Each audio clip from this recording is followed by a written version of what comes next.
Ladies and gentlemen, welcome to the Bulldog Breakdown with Coach Rocco. My name is Cody. We're back on the mountain. Big wins on the mountain this weekend. Exciting times both for Bulldog football, Liberty football. A lot of wind in the air. A lot of smoke in the air, too. Yeah, right. Coach, it's something. This week, we look at a 45-13 win against Rustburg, a good Rustburg team and a much improved Rustburg team. Really thankful to see our guys get out there and fight hard. And then we're going to look at an opponent that's coming up in Turner Ashby that has had some monumental wins this year, coming in at 11-1. Our next challenge is the regional championship right here Friday night at Bulldog Stadium. Our team has shown that they're more than ready. They're getting there. You're sitting there going, they're getting there, Cody. But I'm excited because it's every week our guys are coming out, and it looks like they improve each and every week. We can't wait to break it all down for you. Action-packed episode coming up right here on the Bulldog Breakdown. All right, we are back in the film room. I've yet to see the actual film room. In fact, we don't even use film anymore.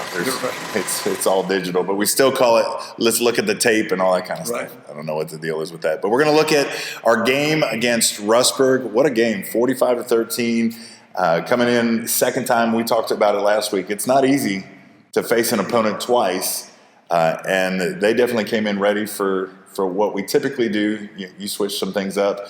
We saw things on special teams. But I want to talk, Coach, to start off today. We talked about it briefly throughout the season. Gideon Davidson, special player, no doubt about that. But I was just looking at the stats, and I think he's close to 1,900 yards on the season, 30 touchdowns, 30 rushing touchdowns, not even to mention his receiving yards and his receiving touchdowns.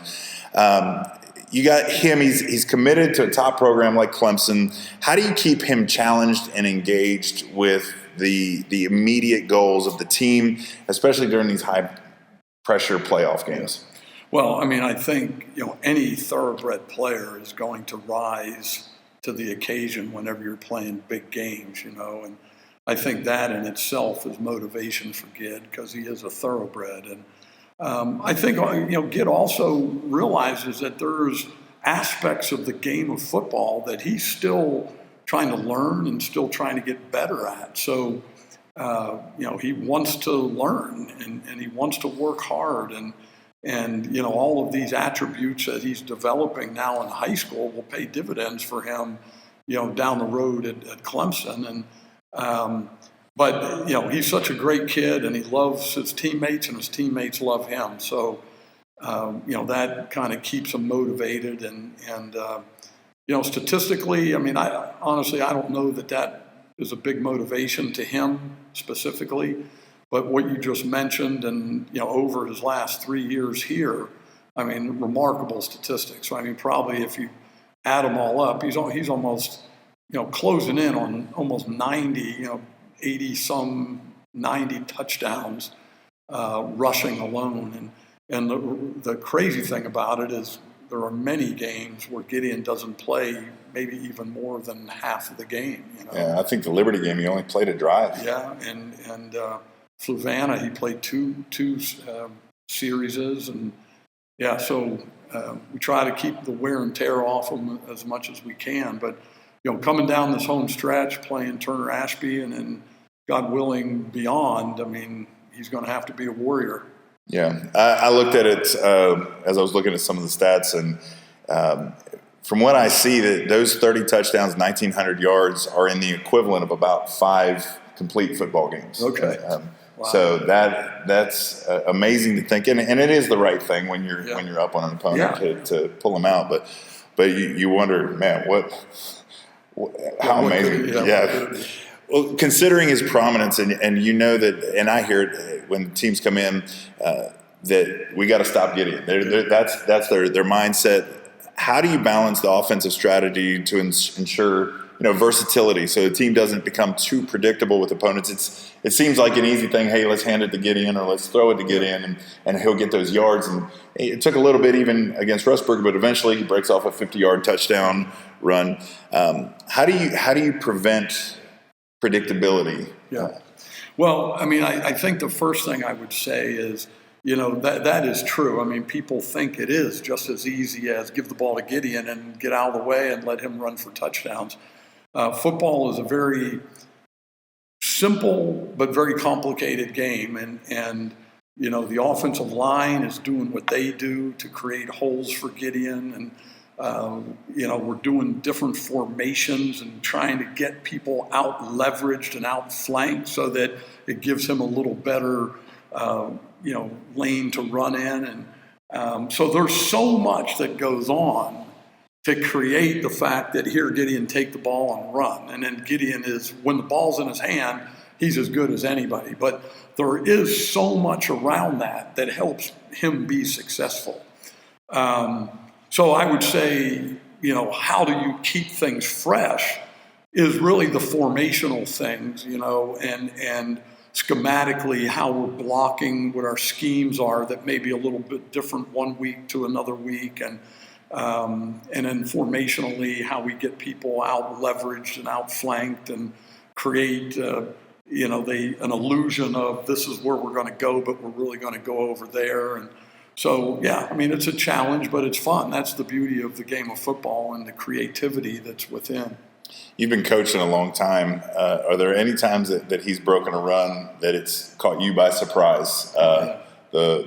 That he made it out of traffic, or that he outran somebody? Yeah, all the time. I mean, there's been certainly our fair share of just quality blocking up front that just opens up and the thoroughbred can run through it and just outrun everybody.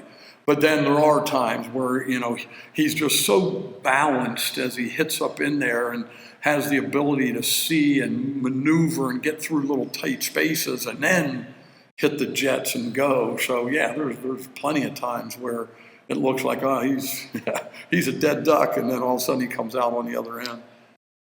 Well, obviously we scored 45 points on Friday night, and our offense really did some great things. It was really impressive to see things. We had special teams that did some great things, and we'll talk a little bit about that. But our defense over the year, we had a 3-game stretch, I think, where we shut everybody out.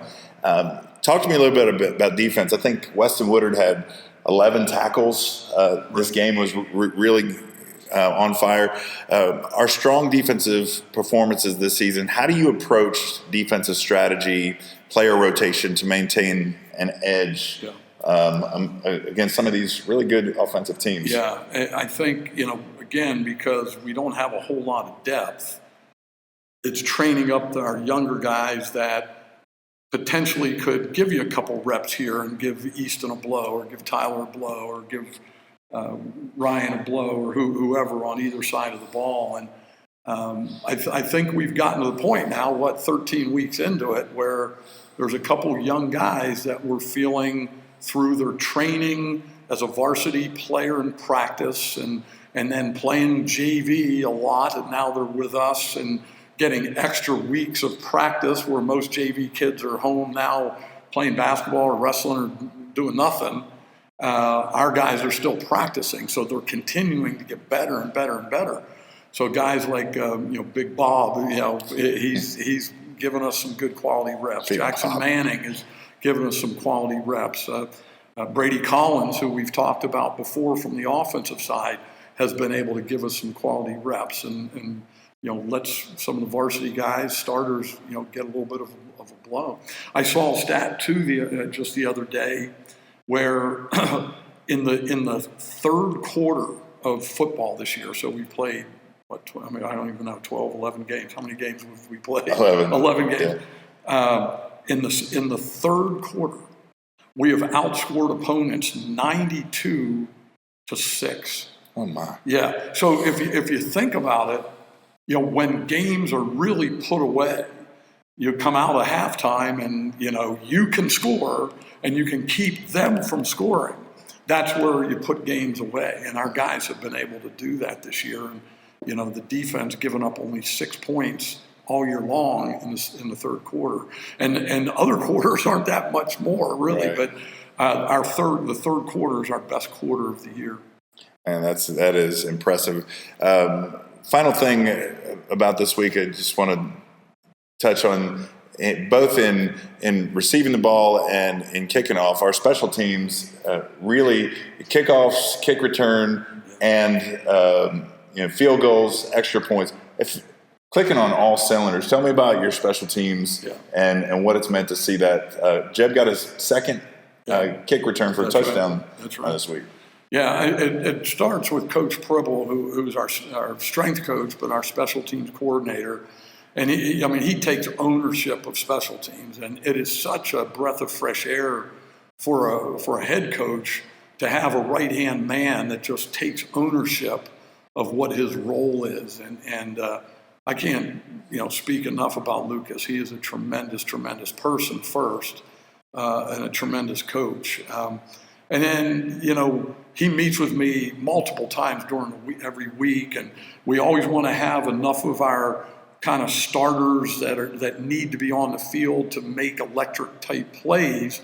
But then we also want to give other guys, role guys that may not be starters on offense and defense, but give them a position where they can feel vested and have some connection to what's going on. And between that combination, it really has led to some really special moments for our team this year. And as you mentioned just the other night, we must have had 5 exceptional special teams plays that just flip the emotions that run throughout the game.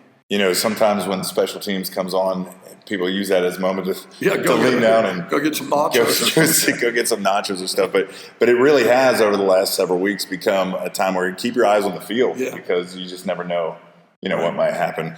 And that puts a kind of a wrap on the week. I don't know if anybody from Rustburg is going to watch this, but congratulations to them on an incredible year. They really did put up a good fight. Great coaches, great guys out there. Congratulations on a great year. Great win for the Bulldog team. And wow, let's take a minute. We're gonna come back. We're gonna talk with some of the guys that were important in that special teams. Right. All right, Bulldog fans, guess what? Today for our Sideline Spotlight, we're going to do something a little different. A couple times I think we brought in 2 people, and so we got 2 guys with us, both that kind of do the same thing. They kick footballs. Yep. We got the kickers. And Football Americana. They literally put the foot in football. You guys start every play, you end every scoring play. It's pretty great. So want to give it up for Ryan Pettit, Sam Mejia. Of course, depending on – it's kind of like when I had Nesselrode in here. Depending on which sportscaster, you never know how your last name is going to be pronounced. It's Mejia, right? It's Mejia. Right. How many ways have you heard it pronounced? I've heard crazy ones. I heard Mejia or something like that. They keep on throwing in randoms. Mejia, yeah, that's crazy. It's crazy. It's the J that messes people up. I don't know. Yeah. They start throwing in random letters in there. I don't know where they came from. So we want to talk a little bit about your season and kind of how it's evolved to what we see you guys kind of working together. Ryan, you started out kind of as a primary kicker this season. How do you prepare mentally as a kicker? We watch this in high school and college and in professional ranks. There a lot of times when it comes down to making a kick, it's a high pressure moment. You run out on the field. You gotta make this thing. All eyes are on you, right?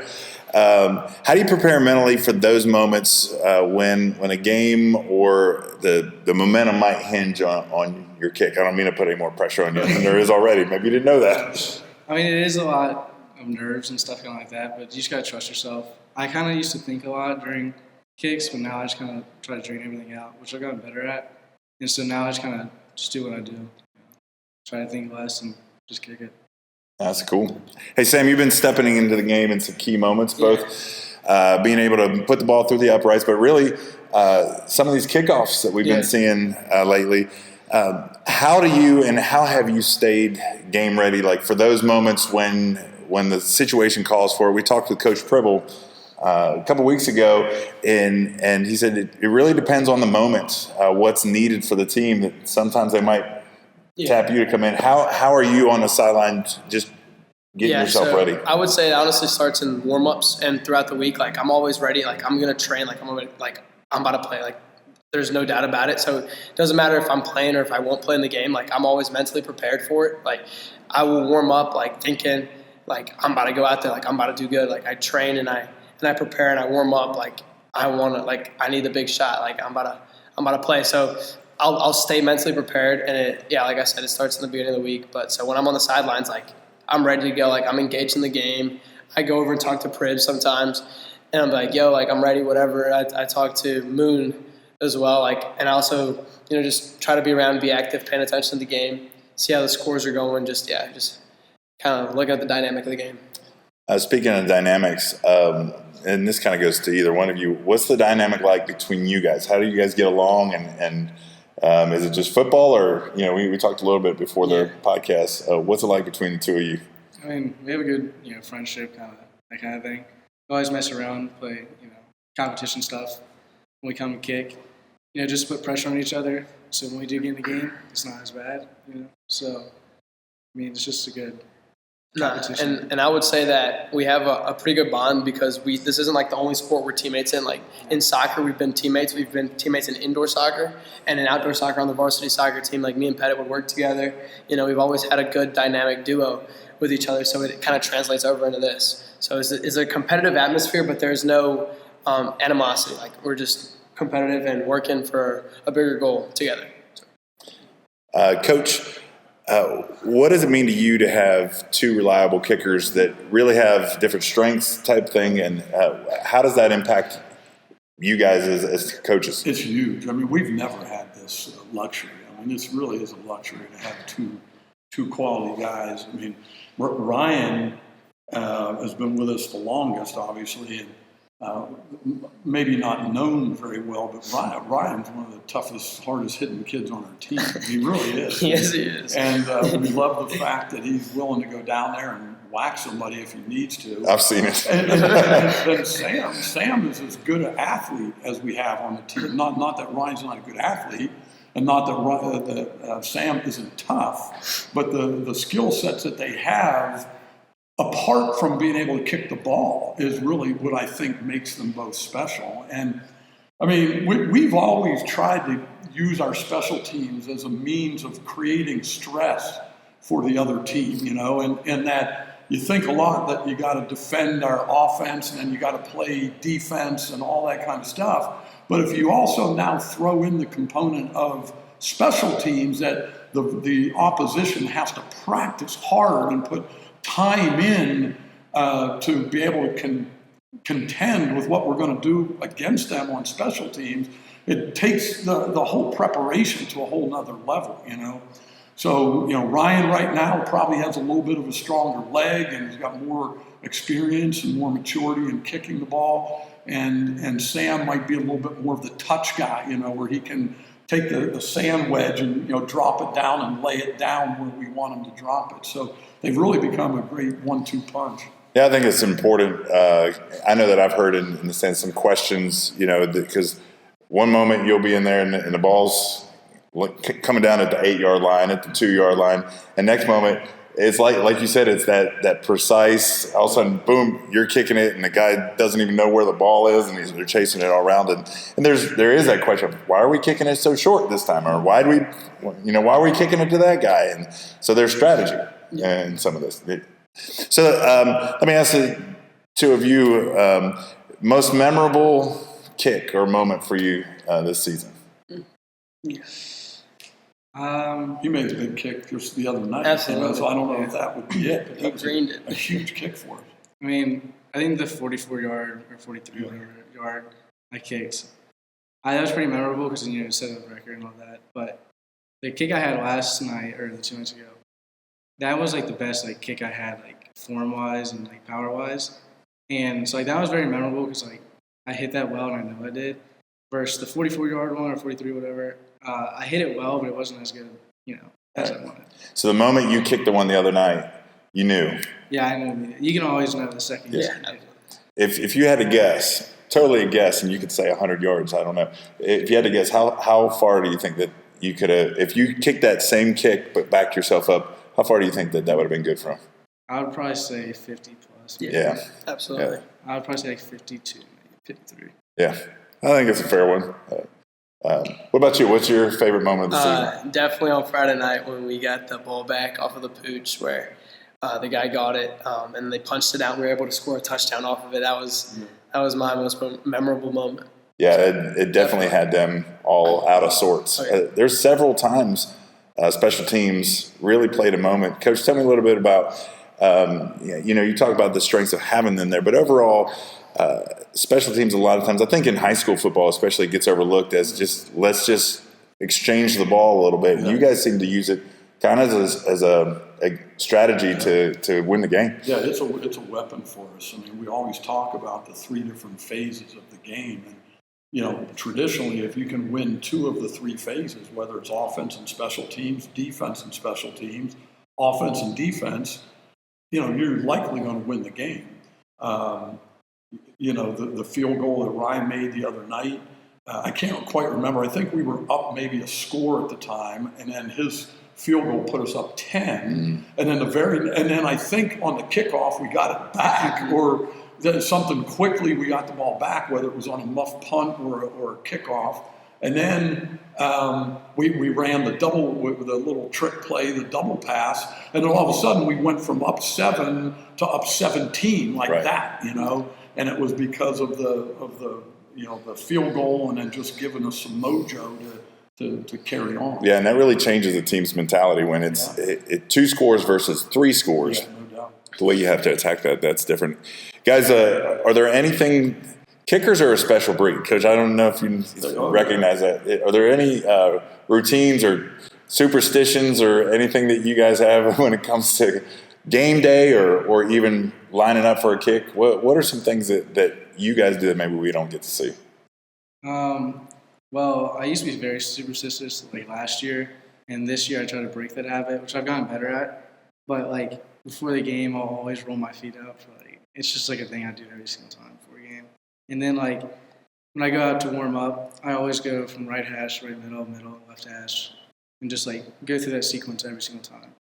But lining up and that kind of stuff, you just do your steps and you just So routine over superstition. Mm-hmm. Okay, that's fair. What about you?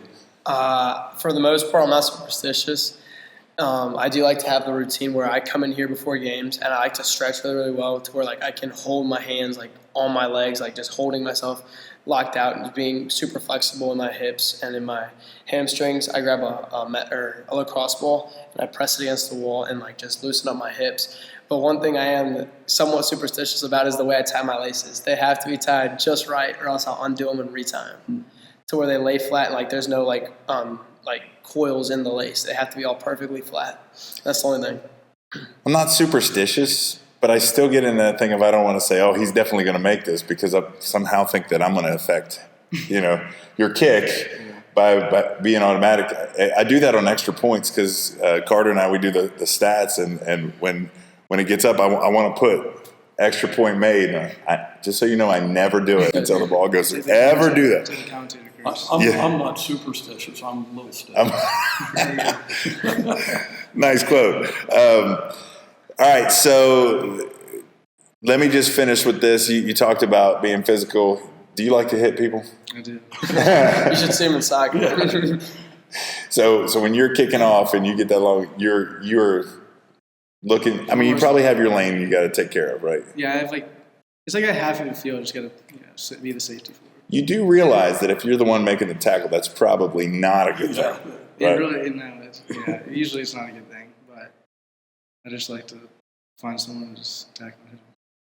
And you, what about you? You like to hit people, or you're like, please, y'all hit them? I won't, honestly, at the beginning of the year, I wouldn't go and hunt anybody down, but like when we played, I don't know if it was Rustburg or it was the game before. No, it was the game before, Fluvanna. They had some small kid on kick return, and I was tempted just to go rock him. But no, I didn't. But like when we played, I think it was Amherst when they had a return, I was like, I'm not going to stress about hitting them. Like, I know I can hit them, and if I come in there and be the hammer, not the nail, it ain't going to hurt as bad, so I might as well go in and make a good tackle. Bulldog fans, these are your 2 kickers, number 12, number 4.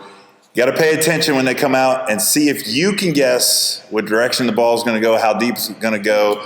talk with your neighbors, see which one of you gets it right, because I find myself every time you come out trying to figure out what the next move is going to be. I'm rarely ever right, but your kickers, ladies and gentlemen. All right, final segment, Coach. Game plan. Not that I'm going to ask you for anything super secret, but a lot of us don't know much about Turner Ashby unless we were, at the playoff game last year. Right. Got to see them come in, but we weren't even doing this last year. So I want to talk a little bit about Turner Ashby. They've showed some really impressive offensive firepower, put up a lot of numbers this season, similar to us. How are we preparing our defense to kind of counter some of what they do in their high-scoring offense?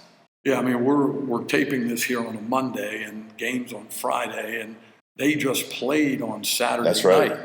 night due to the smoke issues up there. So we're pretty early in the game planning right now. Usually we have an extra day that if they play on Friday, we would know who we were playing, because really Saturday it was either Turner Ashby or Spotswood. We were going to play the winner. So we had to wait till the end of that game to really now know who we were focusing on.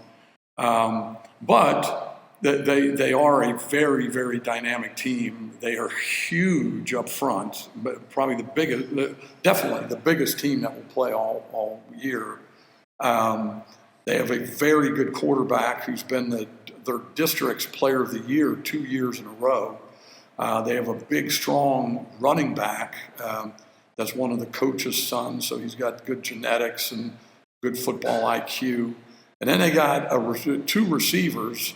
One is like a thoroughbred. He's a big-time baseball player that's committed to South Carolina already, but apparently now he's a 4-star receiver, and he's starting to think he's going to play football. But then the other guy is maybe the more possession guy, but he's the more go get the ball kind of guy. So they are, and they run option stuff, they run power stuff, and they just keep changing it up. So it's going to be a real hard stop against these guys from their offensive perspective. So what you're saying is they got a big line, Yep. a great quarterback, Yep. a bruising running back, Yep. good receivers, Yep. and they know how to play football. That's right. And Man. they've scored 40, 50 points every game. So, I mean, it's going to be a challenge. They know how to get to the end zone. Yeah. I kind of want to finish with this because I know it's cold, and I know that when we move into playoffs, several people have figured out that even if they have passes for the regular season, they have to pay to come to the ball games, and maybe that's a hindrance a little bit. And also, if I'm going to be real, I think that our string of victories, there's a lot of people within our group that get used to winning and sometimes forget how special it is to be undefeated and to have this many wins in a row. They might feel confident about the outcome of each game and are just wait until state playoffs. Speak on this and maybe speak to them a little bit about how crucial it is to have the Bulldog community show up, support the team, even things like reposting stuff on social media, inviting people to come for this playoff game, especially since, they do have to pay to get in. Yeah, unfortunately, it's like, anything. You're going to go to a Virginia Tech game or a UVA game, you're going to have to pay to go. And we are fans at each level, pro, college, and high school. We're LCA Bulldog fans. We're LCA Bulldog Nation. And we're hopeful that as we continue to win at the level we are in football and in other sports, that we're creating tradition, we're creating pride in our community, and I would hope that it would be something that people would want to get behind and be a part of. I can remember winning a high school basketball state championship in my junior year in high school. And our community shut down the community, and we had a parade down Main Street because the community was just so behind us and so proud of what happened. And I know we opened up with Salem in that very first game this year, and just observing their pride in their school spirit was really something special. And I really believe that we can get there someday. And I understand the give and take between what LU is and LCA, and a lot of our fans are also LU, and so that kind of pulls apart a little bit. But the reality is, we're LCA Bulldogs. We need you, and we need you to come out and create a lot of enthusiasm, because the boys really feel that and they really feed off of that. So it's Thanksgiving Day week, I know, and our game is the Friday, Black Friday. You may want to run out and do some shopping during the day, but please, 7 o'clock, Bulldog Stadium Friday night. We need you, please. LU's going to be away. They're going to be all the way down in El Paso, Texas. And so we do want you to come out and be a part of that. It's going to be a chilly night, so bundle up, come out. You cannot, I've talked to the guys, you cannot underestimate how much of an impact you guys make when you're there. I sat near several people on Friday night, had the cowbells just ringing those things and just getting excited. Yep. It's a privilege, it's a treat to watch these guys play. Come out and be a part. I was just looking at it, but it looks like it's supposed to be nice. Yeah. I pulled it, look at me, I pulled the weather up, just your regular old weatherman. I know, right? It's awesome. Meteorologist. Hey, Coach Rocco, you got any final thoughts before we close out this week? No. Again, I'm just so thankful for being 13 weeks into this and still doing this, and what you and Carter have done is, hopefully we can make this a tradition for the future and something that our fans will really resonate with. Yeah, there's definitely something building here, and we love that you guys are a part of it. Thank you for being a part of it. There you have it, Bulldogs. We have broken down the win. We've broken down what's coming up. We talked to our kickers. And now we're ready for a regional championship to come home right here to LCA. Don't forget to follow us on all of our social media. I tell you guys that every weekend. Coach, every weekend people wind up following us even more. Follow us, message us, share, let everybody know that you are a Bulldog fan. You're part of Bulldog Nation.